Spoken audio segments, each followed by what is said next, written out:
e das coisas humildes. Nós vemos este valor quando nós lemos aqui, e a Bíblia diz que Deus escolheu as coisas fracas do mundo para envergonhar os sábios, e escolheu as coisas fracas do mundo para envergonhar as fortes, e escolheu as coisas humildes e as desprezadas e aquelas que não são, para reduzir a nada as que são. Então é de grande importância, irmãos, observar que sempre que Deus escolhe alguém, aquele alguém sente a sua incapacidade. Quando Deus escolheu Moisés, Moisés foi claro em dizer que ele não estava capacitado, que ele não era o objeto certo, a pessoa certa para libertar o povo de Israel da terra do Egito. Então ele diz: quem sou eu? Quem sou eu? Demonstrando a sua fraqueza. Mas foi Moisés que Deus usou e houve aquela grande libertação. Quando Deus chamou Gideão e escolheu Gideão, também Gideão foi o outro que disse: com que eu hei de livrar Israel? Eis que a minha família é a mais pobre da tribo de Manassés, eu sou o menor da casa do meu pai. Então Deus escolheu o menor dos menores. Mas aquele menor foi usado de tal forma por Deus que libertou Israel de uma multidão de midianitas que nem se podia contar. Deus deu a vitória para ele, mas usou alguém pequeno, menor. Quando Deus escolheu Jeremias disse: eu não passo de uma criança, eu não sei falar. Mas Deus disse: eu vou colocar na tua boca as palavras, e tudo que eu te ordenar você vai dizer. E Jeremias se tornou um grande profeta, pregou edificando e pregou também derrubando, pregou para grandes nações, porque estava nas mãos de um Deus que é todo poderoso. Então coloque, irmão, o seu povo nas mãos de Deus. Não fique dizendo: eu não consigo, eu não posso, eu não tenho capacidade. Saiba que se você é pequeno, Deus é grande. Se você é fraco, Deus é forte. E quando Deus escolhe, Ele capacita. Quando Deus diz vai, Ele vai junto. Ele nunca deixa ninguém ir sozinho. Ele foi com Moisés, foi com Gideão, foi com Jeremias, foi com o apóstolo Paulo, foi com Davi, só deu vitória para esses fracos. E por meio desses fracos, Deus fez coisas grandes, maravilhas, grandiosas na face da terra. Então Deus quer a sua fraqueza, Deus quer a sua humildade, Deus quer a sua pequenez. Há um provérbio que diz que quem despreza as coisas pequenas nunca terá as coisas grandes. Quem despreza um tostão nunca terá um milhão. É devagarzinho, e vai conquistando, e vai entregando, e Deus vai multiplicando. Deus vai ser glorificado e você vai ser abençoado se você entregar nas mãos desse Deus. Deus não só escolhe coisas pequenas, fracas e humildes, mas Deus só usa coisas pequenas e humildes. Só usa. Por isso Ele colocou uma vara nas mãos de Moisés, e com aquela vara Moisés colocou diante de Faraó, jogou aquela vara ao chão, e aquela vara se tornou uma serpente. Quando Moisés pegou aquela serpente pela cauda, tornou a transformar em vara, fazendo um sinal maravilhoso. Depois Faraó feriu as águas do rio Nilo, e as águas se tornaram em sangue. Foi uma grande praga, uma grande maravilha. Depois Moisés estendeu a sua vara para os rios, para as fontes das águas, e subiram rãs para o Egito.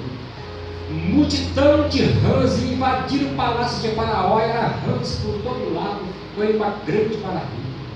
Depois Moisés estendeu a sua vara para as nuvens, e houve chuvas de pedra, relâmpagos, vozes, trovões, e balançou a terra do Egito. Era poder, era maravilhas que Deus fazia usando uma coisa tão insignificante como uma vara, mas uma vara nas mãos de um homem que estava ungido por Deus. Então os milagres aconteceram.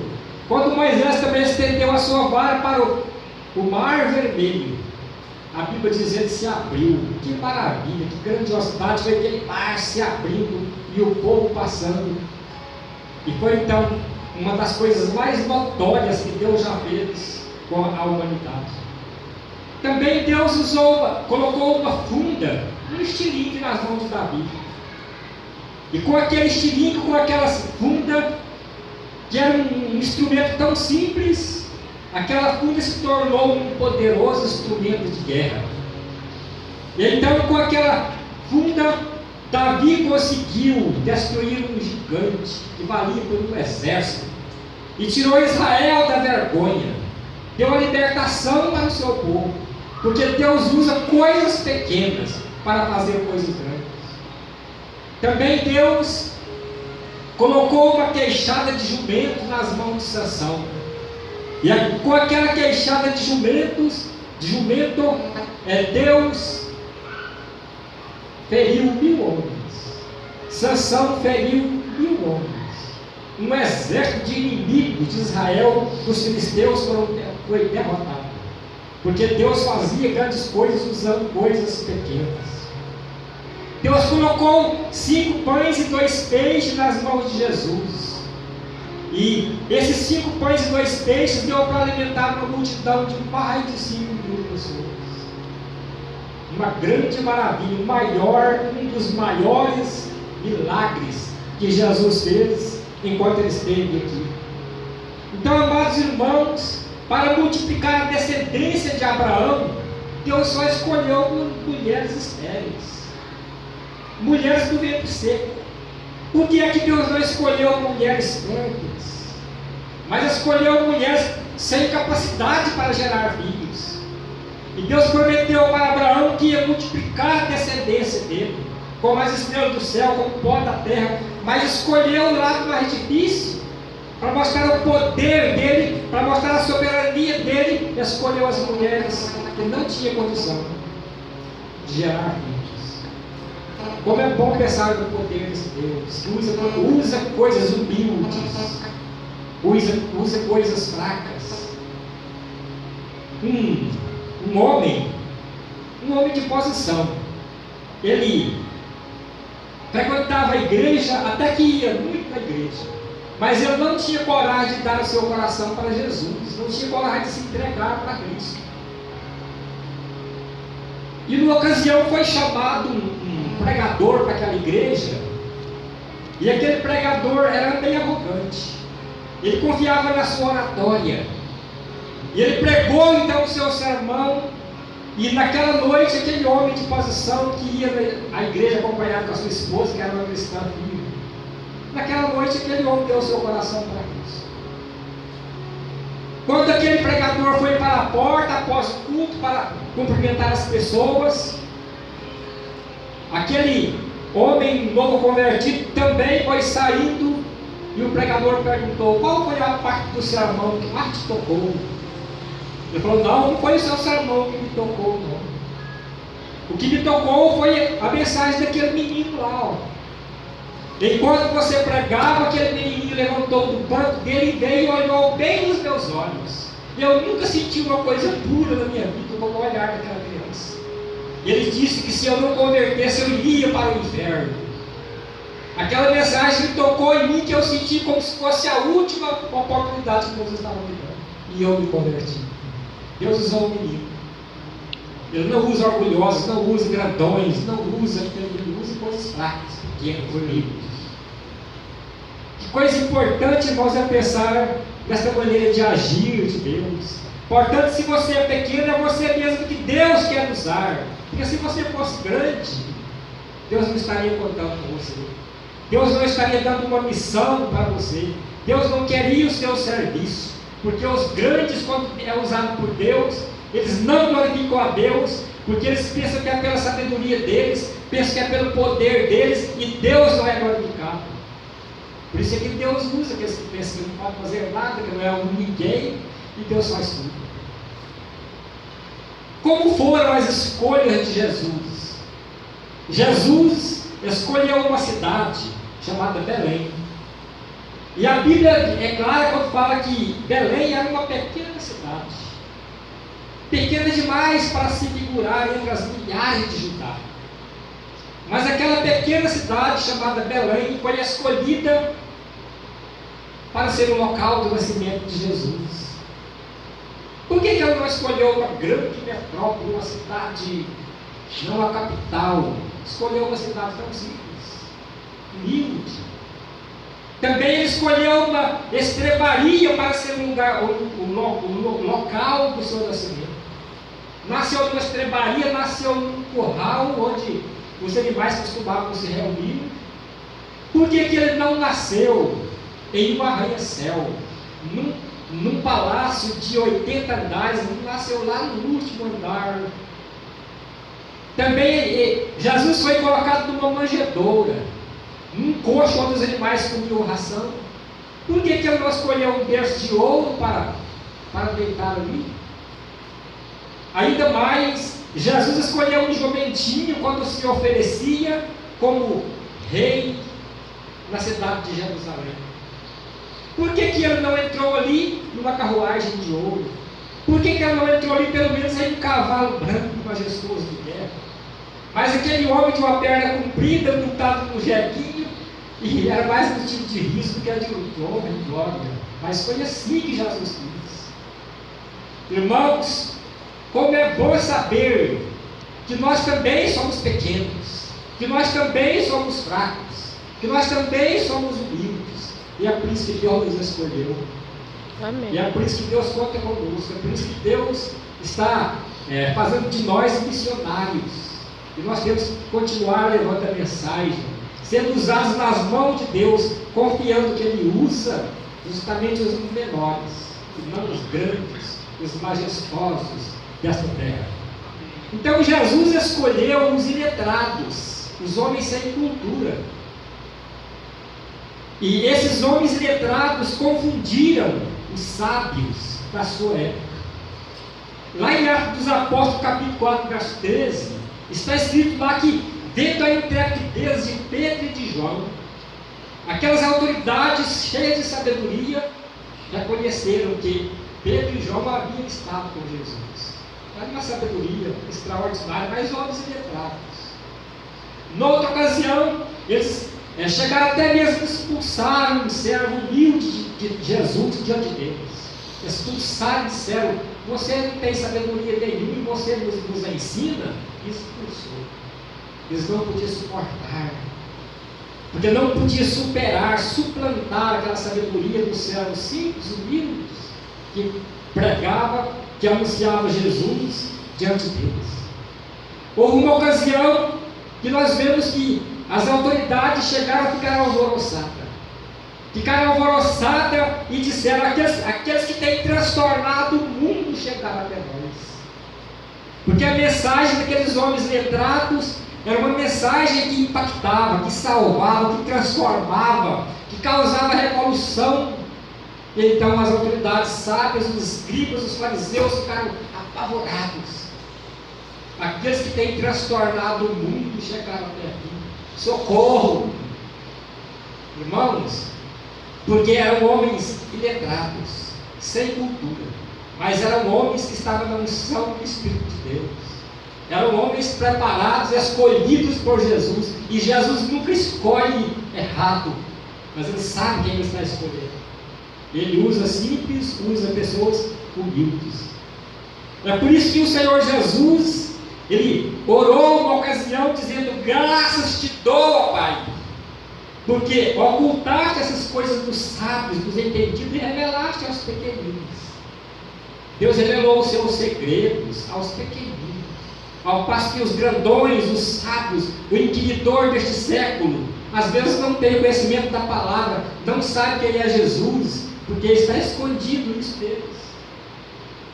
Irmãos, numa ocasião eu estava pregando num lugar e um jovem me perguntou: qual é o seu grau de instrução? Qual é o seu grau de instrução? Eu percebi o que ele queria, onde eu queria chegar, e já falei o seguinte: você pergunta qual é o meu grau de estudo porque você acha que eu não tenho condição de ensinar a palavra de Deus? Ele falou: não, é porque o padre estuda 20 anos para ser padre. Aí então eu respondi para ele: se para ensinar a Bíblia fosse necessário faculdade, mestrado, doutorado, Jesus não teria escolhido homens iletrados para ser seus representantes na terra. E eles representaram Jesus de tal forma que até hoje esses homens estão falando. Porque muitos, desde aquela época até hoje, leem as epístolas, as cartas que eles escreveram, e muitos se encontram com a salvação, muitos experimentam o gozo da vida eterna, porque aqueles homens letrados deixaram escrito. E não só isso, mas nós sabemos que Deus, na sua infinita graça, na sua infinita misericórdia, quis usar esses homens iletrados, para que eles não ficassem confiando na letra deles, porque a letra mata, mas o Espírito vivifica, e pudesse confiar na capacidade vinda do Espírito, pudesse confiar no poder de Deus, e esse poder veio, aleluia. Amém.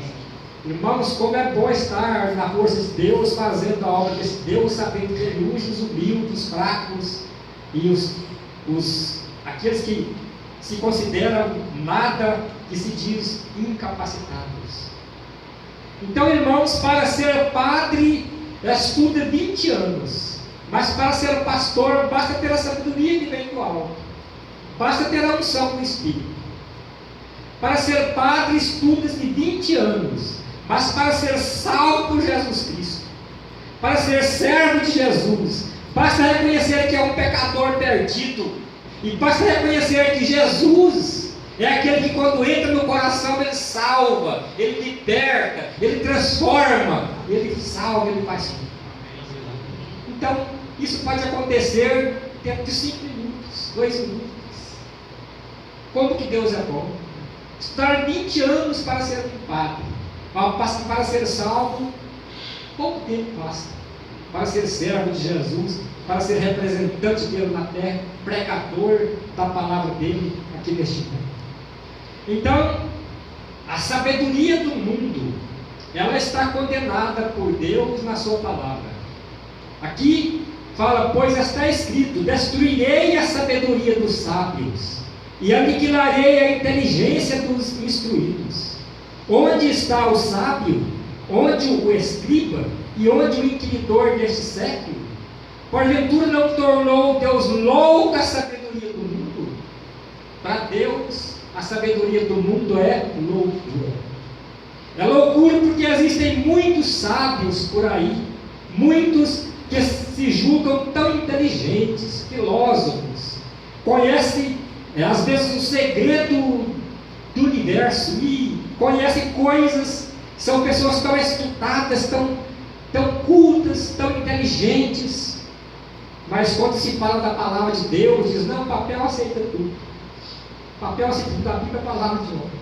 Quando se fala de Jesus, não quero nem saber. Jesus foi um profeta qualquer, foi mais um sábio que pisou a face da terra. Não querem compromisso com Jesus, não querem ser salvos por Jesus, e às vezes nem entendem que estão nas trevas perdidos. Tem muita sabedoria do mundo, mas não tem nenhuma sabedoria de Deus. Estão usando a sabedoria, às vezes para fabricar bombas, usando sabedoria para matar o próximo, para fazer guerras, mas não usa sabedoria para aprofundar no segredo de Deus, e não tem sabedoria para ser salvo. Por isso a sabedoria deles é uma sabedoria que está nula diante dos olhos do Senhor. Alguém me disse: eu gosto das suas pregações, porque você prega de modo caipira. Eu falei: eu tenho prazer de pregar de modo caipira, porque quando eu prego de maneira caipira, com um vocabulário simples, porque não tem muita cultura, eu posso alcançar quem está lá no alto e alcançar também aqueles que estão lá no baixo. Posso alcançar os cultos e os incultos, e o poder de Deus se aperfeiçoa na fraqueza. Quando eu sou fraco, aí é que eu sou forte. Então, irmãos, que coisa maravilhosa. Se você é fraco, o poder de Deus se aperfeiçoa na sua fraqueza. Paulo dizia: quando eu sou fraco, aí é que eu sou forte. Porque quando Quando ele sentia fraqueza, mais ele orava, mais ele buscava a Deus, mais ele sentia a força do alto, mais sentia o poder e mais forte ele ficava. E já quem diz que é forte, já quem diz que é muito, ele não vai buscar, porque ele acha que ele já tem, não vai buscar, e morre na pobreza. A Bíblia mostra para nós que Deus só vai salvar os humildes. No Salmo 76, verso 9, diz lá que Deus, Ele vai se levantar para salvar todos os humildes da terra. Vai salvar todos os humildes da terra. Por que Ele não vai salvar os orgulhosos? Justamente porque os orgulhosos estão resistindo a Ele. Os irmãos devem lembrar da parábola do fariseu e do publicano. O fariseu confiava em sua sabedoria, confiava em sua justiça própria. E aquele fariseu orava e dizia: ah, Senhor, eu te dou graça, porque eu não sou como os demais homens que são pecadores. Eu jejuo 2 vezes por semana, eu dou o dízimo de tudo quanto eu tenho, eu faço isso, eu faço mais aquilo, eu sou melhor que todo mundo, eu sou o mais importante. O Senhor Jesus disse que Ele desceu sem ser justificado para a sua casa. Mas o publicano que batia no peito, com a sua cabeça baixa, nem sequer olhava para o alto, tinha vergonha de ser um pecador, e batia no peito e invocava a Deus e dizia: Senhor, seja favorável para comigo, porque eu sou um miserável pecador. Então o Senhor Jesus declara que esse aqui desceu justificado para a casa dele. Se considerou pequeno, indigno, então Deus o abençoou. E Deus salvou aquela pessoa e o justificou, porque ele reconheceu que era miserável diante de Deus. Os humildes recebem Jesus como Salvador. Os humildes param para ouvir a pregação da palavra. Para o humilde não é a vergonha sentar como vocês estão assentados e ouvir um homem pregando. Os humildes, eles dobram os seus joelhos, falam com Deus, buscam a força de Deus, demonstra dependência de Deus. Mas o orgulhoso não faz nada disso. O orgulhoso, ele não recebe Jesus como seu Salvador, acha que não precisa de Jesus. O orgulhoso, ele não para ouvir a pregação da palavra. Para o orgulhoso é humilhante ser chamado de cristão, servo de Jesus, porque o orgulhoso quer ser Senhor, não servo. O orgulhoso não ora, não dobra seus joelhos, não demonstra dependência de Deus, porque acha que não precisa dele. Está confiado na sabedoria dele, confiado na riqueza dele, confiado na força dele. Não precisa de Deus. Por isso, amados irmãos, é que os orgulhosos não vão ser salvos. Os humildes vão ser salvos, mas os orgulhosos vão ser resistidos, como também estão resistindo, e não querem compromisso com Deus. Os irmãos lembram também daqueles 3 capitães que foram em busca do profeta Elias. Eu quero terminar com isso. A Bíblia informa que o rei mandou que um capitão escolhesse 50 homens e fossem em busca do profeta Elias. Quando aqueles 50 homens chegaram ali, aquele capitão orgulhoso, o capitão disse: homem de Deus, assim diz o rei, desce depressa. Falou com todo orgulho: aqui o rei me mandou, eu estou aqui e eu quero que você desce depressa. O profeta Elias disse: se eu sou o homem de Deus, desça fogo do céu e consuma você com seus 50. Fogo do céu caiu, consumiu aquele capitão orgulhoso, com 50 mil, queimou, virou cinza. Queimou tudo. Depois, o rei, na sua insistência, mandou mais outro capitão com mais 50. E quando aquele capitão chegou ali também com seus 50, usou da mesma arrogância. E quando então aquele capitão falou: homem de Deus, assim diz o rei, desce depressa. O profeta Elias tornou dizer: se eu sou o homem de Deus, desça fogo do céu e consuma você com os seus 50. Fogo desceu do céu e eles foram torrados também diante de Elias. Porque Elias estava vendo ali aquele orgulho, porque Deus também permitiu que o fogo descesse do céu, porque aqueles capitães eram condizentes com os pecados do rei, estavam todos na mesma panela, todos no mesmo saco, e o que o rei fazia, aqueles capitães apoiavam. E então desça fogo do céu, eu consumo vocês. Era um rei idólatra, um rei pagão, um rei mau, então era tudo do mesmo lado, do lado do pecado, reprovado por Deus, na idolatria, Deus quebrou. Mas quando o rei enviou um terceiro capitão, aquele terceiro capitão foi humilde, e aquele terceiro capitão chegou ali com os seus 50 e disse para Elias: homem de Deus, seja preciosa aos teus olhos a minha vida, e também a vida desses 50. Eu sei que os primeiros foram queimados diante de ti, mas o Senhor pode usar de misericórdia comigo e agir de maneira diferente comigo. Quando aquele homem estava demonstrando a sua humildade, aquele capitão demonstrava a sua humildade, Deus disse para o profeta Elias: desce com esse. Veja a diferença, desce com esse. E a Bíblia informa então que Elias desceu com aquele que foi com toda humildade, humilhou ali e pediu que a vida dele fosse preciosa, fosse poupada. Ele sabia que estava diante de um Deus que era poderoso, que podia mandar fogo. E quando então Elias desceu, deu o recado para o rei, e o recado foi de morte, porque estava no pecado. E aquele rei morreu porque estava no pecado. Ele não temia a Deus. O humilde teme a Deus, o fraco teme a Deus, busca a Deus, o orgulhoso é teimoso, é duro de coração. Por isso Deus não pode abençoar o orgulhoso. Então que Deus te abençoe. Que Deus te faça cada vez mais humilde, mais se considere mais fraco para Deus te fortalecer. Põe na mão de Deus o seu povo, Ele vai multiplicar e vai fazer muito. Deus te abençoe. Amém.